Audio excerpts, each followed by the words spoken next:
I never imagined that a hospital room could feel so lonely while being so full of people. The fluorescent lights hummed softly above me, casting a pale glow over the white walls, the pale blue curtains, and the steady rhythm of machines that monitored my body and the tiny life growing inside me. I lay on the narrow bed, one hand resting protectively over my swollen belly, the other clutching the thin sheet that smelled faintly of antiseptic. I was 7 months pregnant, tired, scared, and trying to breathe through a tight knot of anxiety that had settled deep in my chest since the moment the nurse told me they needed to run a few extra tests. My husband, Eric, stood near the window with his arms crossed, staring outside as if the city skyline held answers he didn't want to find in this room. For a while, neither of us spoke. The silence between us wasn't new. It had been growing for months, quietly expanding like a crack in glass, barely visible at first, then impossible to ignore. Still, I believed we were here together. I believed that whatever the doctor said, whatever came next, we would face it as a team. I was wrong. The pregnancy that changed everything. When I first told Eric I was pregnant, his reaction had been complicated. He smiled, yes, he hugged me, he even lifted me off the ground and laughed. But later that night, as we lay in bed, staring at the ceiling, he said quietly, "This changes a lot, you know." At the time, I thought he meant in a good way. We had been married for 4 years. We weren't perfect, but we were stable, or so I believed. We both had jobs, a modest apartment, plans to someday move to a bigger place. A baby felt like the natural next step, even if it came a little earlier than planned. But as my belly grew, something else shrank. Eric's patience, his presence, his warmth.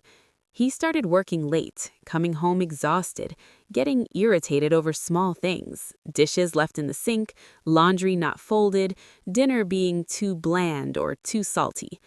I told myself it was stress, that becoming a father was scary, that he just needed time. I didn't want to see what was right in front of me. The first warning signs. The complications began quietly. A little dizziness here, swelling there, occasional sharp pains that made me stop mid-step and catch my breath.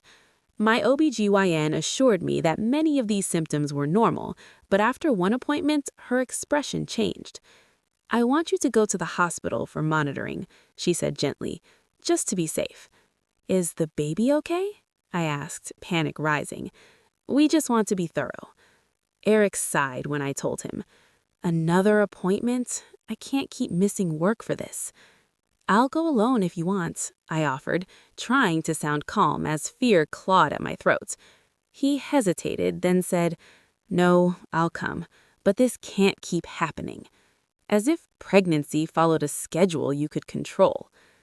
Inside the hospital room. Now, hours later, I watched the nurse adjust the monitor strapped around my belly. The baby kicked softly, as if responding to the unfamiliar environment. "That's a strong heartbeat," the nurse said with a smile. I smiled back, relieved. Eric didn't turn around. "Dr. Patel will be in shortly," she added before leaving us alone again. I looked at my husband, really looked at him. His jaw was clenched, his shoulders tense. He looked more annoyed than concerned. "Eric?" I said softly. "What?" He replied, still facing the window. "Aren't you worried?" He let out a breath that sounded more like frustration than fear. "I just don't understand why everything has to be such a big deal. People have babies all the time. My mom worked until the day she gave birth." I swallowed. "I'm not your mom." He turned to face me then, irritation flashing across his face. "No, you're not, and she didn't make everything about herself." The words stung more than I expected. I looked down at my belly, fighting back tears. "I'm scared," I whispered. "I thought you'd be scared too." For a moment, something flickered in his eyes, but it disappeared just as quickly. The sentence that changed everything. When the doctor finally arrived, she was calm, professional, and kind. She asked me questions, reviewed my chart, ordered more tests. Eric answered none of her questions. He sat in the chair by the wall, scrolling through his phone.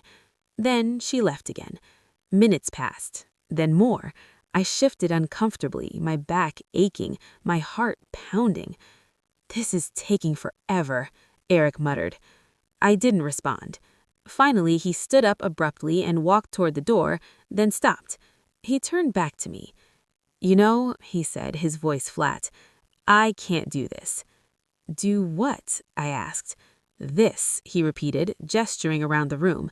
"The constant drama, the medical stuff, the waiting, the responsibility." A cold feeling spread through my body. "Eric, I'm pregnant. With your child." "I know," he snapped, "and that's exactly the problem." The words felt unreal, like I was watching a scene from someone else's life. "What are you saying?" I asked. He rubbed his temples, clearly annoyed. "I'm saying you wanted this. You wanted to keep the baby. You wanted this whole family thing. So you're on your own." The room went silent. I stared at him, unable to speak. "I'll still pay what I have to," he added quickly, as if that made it better. "But I can't sit here and pretend I'm cut out for this." Something inside me broke. Not loudly, not dramatically, just a quiet, devastating crack. "You're leaving?" I asked. "Not right this second, but emotionally, yeah, I'm done." Then he picked up his jacket. "I'll be outside. Call me if something actually serious happens." And he walked out. Alone, but listening. I didn't scream. I didn't cry. I didn't beg him to stay. I lay there, my hand trembling on my belly, staring at the door he had just closed behind him. The baby kicked again, stronger this time. "I'm here," I whispered. "I'm here." Tears slipped silently down the sides of my face and soaked into the pillow. I stayed quiet, not because I was weak, but because something inside me was changing. I didn't know what the doctors were about to say. I didn't know how my life was about to shift, but I knew one thing with absolute clarity. Whatever happened next, it would not be the end of my story. It would be the beginning. Just then, the door opened again. The doctor stepped inside. Her expression was no longer neutral. She closed the door behind her carefully and walked toward my bed. "Mrs. Carter," she said gently, "we need to talk." The doctor didn't sit down right away. That was the first thing I noticed. She stood beside my bed, one hand resting lightly on the metal rail, the other holding a clipboard a little too tightly. Her eyes were kind, but there was a seriousness there that made my stomach twist. I braced myself. "Is my baby okay?" I asked immediately. She took a slow breath before answering. "Your baby is alive, and right now the heartbeat is stable." Relief washed over me so fast it made me dizzy. "But," she continued gently, "there are some concerns we need to address." My fingers curled into the sheet. "What kind of concerns?" She pulled a chair closer and finally sat down. "You've developed a condition called severe preeclampsia." I had heard the word before, somewhere, sometime, but it suddenly felt foreign and heavy, like a language I didn't understand. "I thought that was just high blood pressure," I said. "In mild cases, it can be," she replied. "But in your case, it's progressed quickly. Your blood pressure is dangerously high, and your lab results show signs that your organs, particularly your liver and kidneys, are under stress." I stared at her, trying to process the words. "What does that mean?" I whispered. "It means," she said carefully, "that continuing this pregnancy without intervention could put your life at risk." The room felt like it tilted. "My life?" I repeated. She nodded slowly. "And potentially your baby's as well." The weight of being alone. I waited for her to ask where my husband was. I waited for her to suggest calling him back into the room. She didn't. Perhaps she already knew. "We're going to keep you under close observation," she continued. "You'll likely need to stay in the hospital until delivery." "Delivery?" I echoed. "But I'm only 7 months." "Yes," she said softly. "There's a chance we may need to deliver early if your condition worsens." 1,000 thoughts collided in my mind. Premature baby, NICU, risks, survival, and then Eric. "Can I see my husband?" I asked, my voice barely audible. The doctor hesitated for just a fraction of a second. "The nurse mentioned he stepped out." I nodded. I'll tell him," I said. She studied my face for a moment, then squeezed my hand gently. "You're very calm," she said. I almost laughed. If only she knew. Calling him back.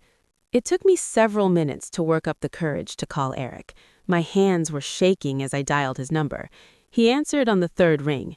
"What?" he said. "The doctor talked to me. She says I have severe preeclampsia." There was a pause. "So?" he replied. "So," I continued, swallowing hard, "they're worried about my life and the baby's." Silence. Then, "Are they exaggerating?" "No," I said firmly, "they're not." Another pause, longer this time. "I'm in the parking lot," he finally said.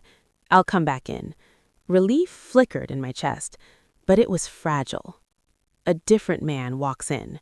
When Eric re-entered the room, he looked different, less annoyed, more uncomfortable. He stood near the door, hands shoved into his pockets. The doctor returned shortly after and explained everything again, this time using simpler terms, diagrams, and probabilities. Eric nodded along, but I noticed he never once looked at me. "So, what's the plan?" he asked. "We monitor closely. Medications to control blood pressure, steroids to help the baby's lungs develop in case of early delivery, and readiness to act quickly if things deteriorate." "And if they do?" Eric pressed. "Then we deliver, regardless of gestational age." Eric exhaled sharply. "And what are the chances—" He didn't finish the sentence. The doctor met his gaze. "With modern care, many premature babies do very well, but there are risks." He nodded again. Then he asked the question that shattered something inside me. "What about long-term costs?" I turned my head slowly to look at him. The doctor blinked. "Excuse me?" "NICU stays," he clarified. "They're expensive, right?" The room went cold. "Yes," she said carefully, "they can be." Eric rubbed his jaw. "We don't exactly have endless resources." I couldn't stay quiet anymore. "You're worried about money?" I asked. "I'm being realistic," he snapped. The doctor stood up. "I'll give you two a moment." And she left. The argument we never recovered from. As soon as the door closed, Eric turned to me. "This is exactly what I was afraid of. Everything spiraling out of control." I stared at him, disbelief flooding my chest. "I could die. Did you hear her?" And I heard the word risk, not certainty. "Are you serious right now?" I didn't sign up for this. No one said anything about life-threatening complications. "No one ever does," I shouted. "That's what pregnancy is, unpredictable." "Lower your voice," he hissed. "People can hear." I laughed bitterly. "Good, let them." He looked around nervously. "You're being dramatic." That word. It hit me harder than anything he had said. "Dramatic?" I repeated. "I'm hooked up to machines, being told my organs are failing, and you think I'm being dramatic?" "I think," he said coldly, "that you always expect me to drop everything and rescue you." I felt something harden inside me. "I didn't ask for rescue," I said quietly. He looked away. A nurse notices everything. Later that evening, a nurse named Clara came in to check my vitals. She was warm, observant, and didn't miss much. "You okay, honey?" she asked softly. I nodded, though my eyes betrayed me. She adjusted the cuff around my arm and leaned in. "You don't have to be strong all the time," she whispered. Something about her kindness broke me. Tears spilled freely down my cheeks. "I thought he would be here," I sobbed. "I thought he'd care." She squeezed my hand. "Sometimes people show us who they are when things get hard." I didn't respond. I didn't want to accept that yet. The night, everything shifted. That night, my blood pressure spiked. Alarms beeped. Nurses rushed in. Eric was nowhere to be found. They gave me medication, monitored the baby, and eventually stabilized me, but the fear lingered like a shadow. When things finally calmed down, I lay awake staring at the ceiling. I thought about my marriage, about the future I had imagined, about the child inside me, depending on me alone. And for the first time, I allowed myself to consider a terrifying possibility. What if I had already lost my husband? A decision formed. The next morning, the doctor returned with test results. "Your condition is not improving," she said gently. "In fact, it's worsening." I nodded, already bracing myself. "We may need to deliver within the next 48 hours. My heart pounded. "Will my baby survive?" I asked. She met my eyes. "We will do everything in our power." Eric sat beside me, silent. "I need to ask you something," the doctor continued. "In the event of an emergency, who should we contact?" I waited. Eric didn't speak. Slowly, painfully, I answered. "My mother," I said. Eric looked at me then, really looked at me. "What?" he asked. "I need someone who will show up," I said calmly. The doctor nodded approvingly. Eric's face flushed. "You're making me look bad," he muttered. "No," I replied softly. "You did that yourself." The quiet strength before the storm. That afternoon, my mother arrived.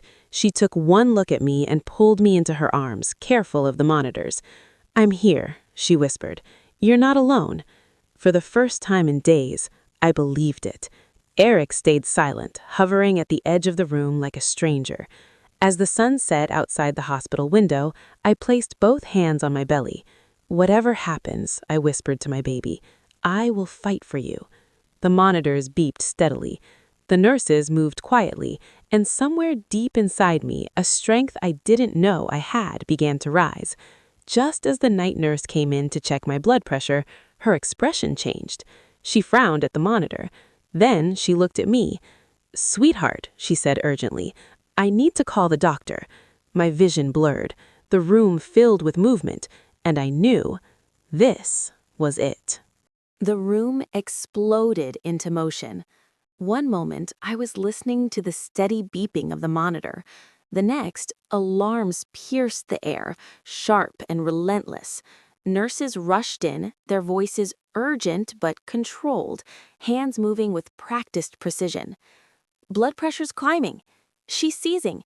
Get the magnesium. Call Dr. Patel, now." My body felt heavy, like it no longer belonged to me.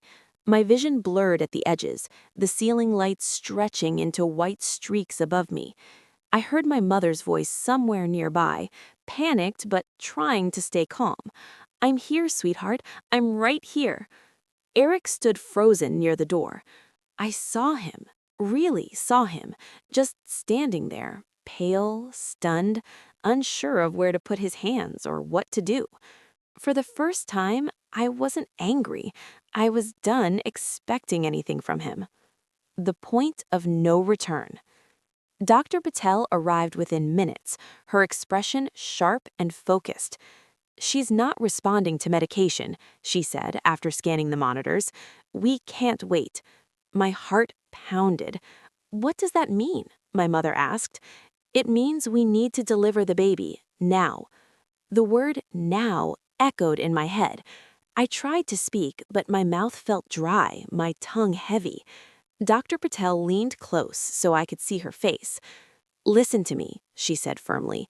"We're going to do an emergency C-section.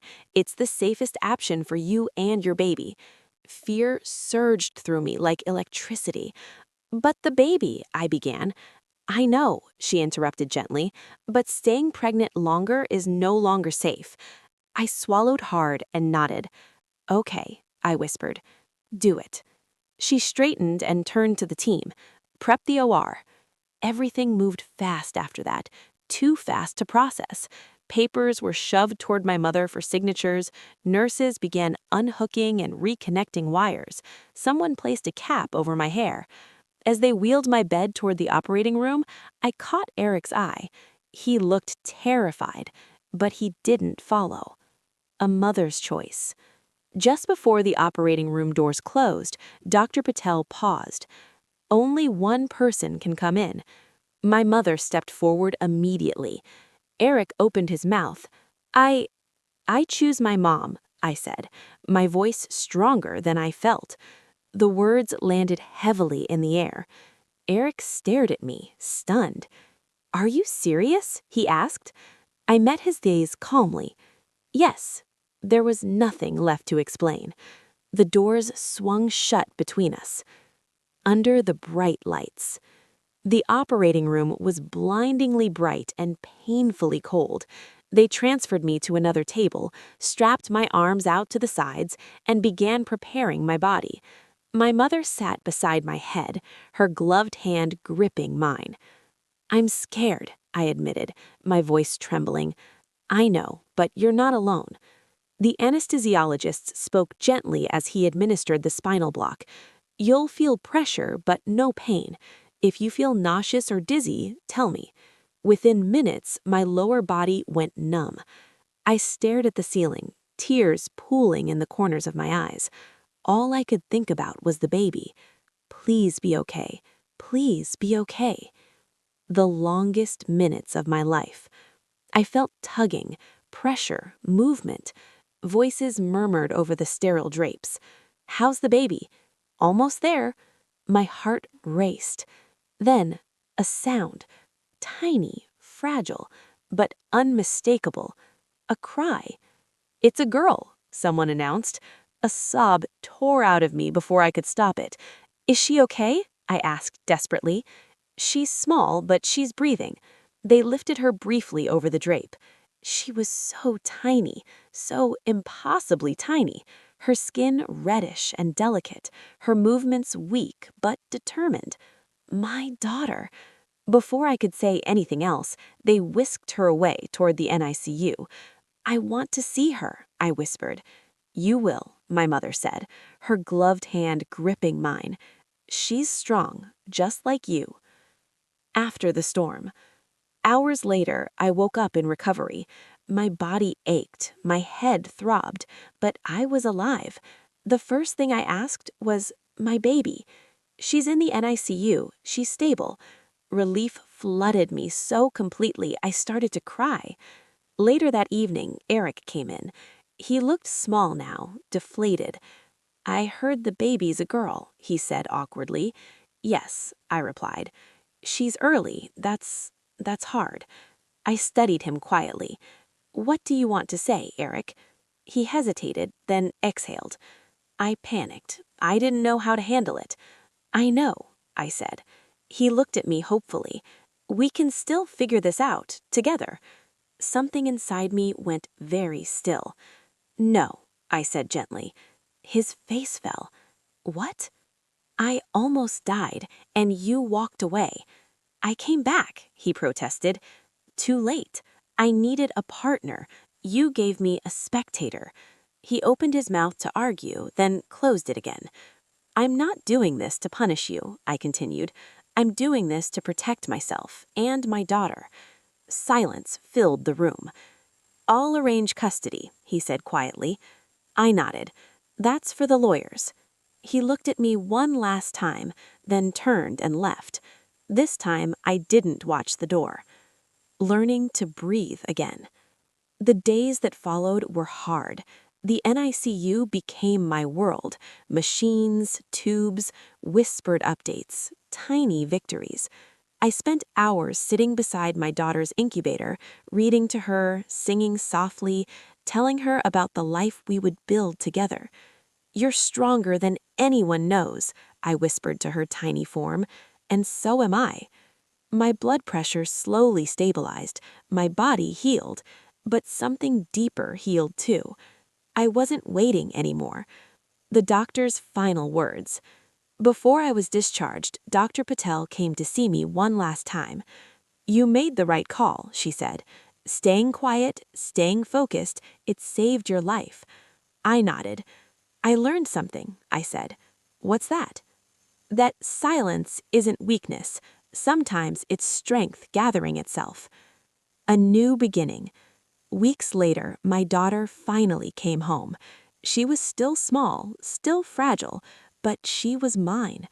As I held her in my arms that first night, alone in our quiet apartment, I thought back to that hospital room, to the moment my husband said, "You're on your own." He was wrong about one thing. I was never on my own.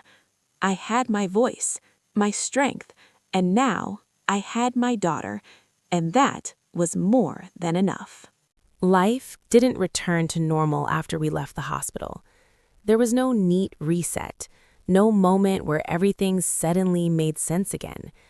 Instead, life arrived in fragments, measured in feedings every 3 hours, in the soft hum of a baby monitor, in the way my body still felt foreign to me weeks after surgery. My daughter slept in a bassinet beside my bed, impossibly small, her chest rising and falling like she was reminding herself to stay in the world. Every breath she took felt like a victory, and every breath I took felt earned. Learning how to be alone, properly alone. The first few nights were the hardest, not because of the exhaustion, though that was relentless, but because of the quiet. No one warned me how loud silence could be. At the hospital, there were always sounds, machines, footsteps, voices. At my mother's house, there was comfort in familiarity. But when I finally returned to my apartment, the one Eric and I had once shared, the stillness pressed in on me from all sides. I walked through the rooms slowly. The couch where we used to sit, the kitchen where we argued over nothing, the bedroom where I had once believed love would be enough. I didn't cry. I had already done most of my crying in that hospital bed. Now I was learning something different. Acceptance. Motherhood rewrites you. Motherhood didn't arrive gently. It arrived like a force of nature. My days revolved around a fragile little human who depended on me for everything: warmth, food, comfort, safety. I learned how to read the smallest changes in her breathing, the tiniest variations in her cry. She taught me patience I didn't know I had. She also taught me fear. There were moments when I watched her sleep and imagined all the ways the world could hurt her. In those moments, my chest tightened, and I understood why my own mother had looked at me the way she did in the hospital, with fierce, almost painful love. "I will protect you," I whispered to my daughter one night, rocking her gently, "even from people who should have protected us." Eric tries to return, carefully. 6 weeks before asking to see her. 6 weeks. The message came in the form of a short text. "I'd like to meet my daughter. Let me know when you're ready." I stared at the phone for a long time. I wasn't angry anymore. Anger requires energy. What I felt was something quieter, heavier. I agreed to meet him at my mother's house, where I felt safe. When he arrived, he looked different. Thinner, older, less certain. My mother handed him the baby without ceremony. She said, "This is your daughter." He held her awkwardly at first, like he was afraid she might break. She opened her eyes and looked at him. Something shifted on his face. "I missed this," he whispered. I watched him closely. "You missed an idea, not the reality." He didn't argue. The conversation that should have happened before. Later, while my mother watched the baby, Eric and I sat at the kitchen table. "I know I failed you," he said quietly. I didn't respond. "I was terrified," he continued. "When things got real, I panicked." "I know," I said again.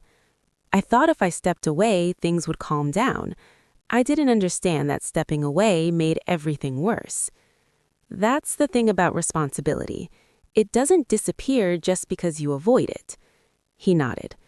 "I want to be involved. I want to be a father." I looked at him carefully. "Being a father," I said slowly, "is something you are, even when it's terrifying." He swallowed. "I know I can't fix what I did, but I want to do better." I believed he meant it. That didn't mean I trusted him. Strength looks different now. In the months that followed, we found a fragile rhythm. Eric visited regularly. He learned how to change diapers, how to warm bottles, how to hold our daughter without shaking. He paid child support without complaint. But we were no longer a couple. That chapter had closed the moment he walked out of that hospital room. I didn't feel bitter about it. Some things can't be rebuilt. They can only be understood. The unexpected call. 3 months after the birth, I received a call from the hospital. It was Dr. Patel. She said, "I hope you're doing well." I replied, "We are, both of us." I wanted to follow up. There's something I didn't fully explain before. My stomach tightened. "What is it?" She paused. "Your case was severe, more severe than we initially realized." I listened carefully. "If you had waited even an hour longer to intervene, you likely wouldn't have survived." The words settled heavily. "And your husband's absence," she continued gently, "it delayed some decisions. You were the one who stayed calm. You were the one who listened. That saved you." I closed my eyes. I remembered staying quiet, not because I had nothing to say, but because I was listening. "I just wanted you to know," she added, "that you did everything right." After we hung up, I sat on the couch holding my daughter, feeling the weight of how close I had come to not being here at all. The silence that spoke for me. I understood it now. The silence in that hospital room hadn't been weakness. It had been clarity. While Eric unraveled, while fear filled the space, I had been listening to my body, to the doctors, to the truth of who would stand with me when things fell apart. Silence had given me the space to choose myself and my child. A letter I never sent. One night, after putting my daughter to sleep, I wrote a letter to Eric. I never sent it, but writing it helped me release something I'd been carrying. "You didn't leave me when I needed you most. You showed me who I had to become. You taught me that love without courage is fragile, and that silence, when chosen, can be powerful." I folded the letter and tucked it away. Some words don't need to be heard to be true. The future rewritten. My life isn't what I imagined it would be, but it's honest, it's grounded, it's strong. My daughter laughs easily now. She smiles when she sees me. She grips my finger like she knows I'm her anchor. And I am. Every day I choose her. Every day I choose myself. The final truth. People sometimes ask how I stayed so calm that day in the hospital, why I didn't scream, why I didn't fall apart. I tell them the truth, because in that moment, I realized something important. When someone shows you that you're on your own, you don't argue. You listen, and then you decide who you're going to be.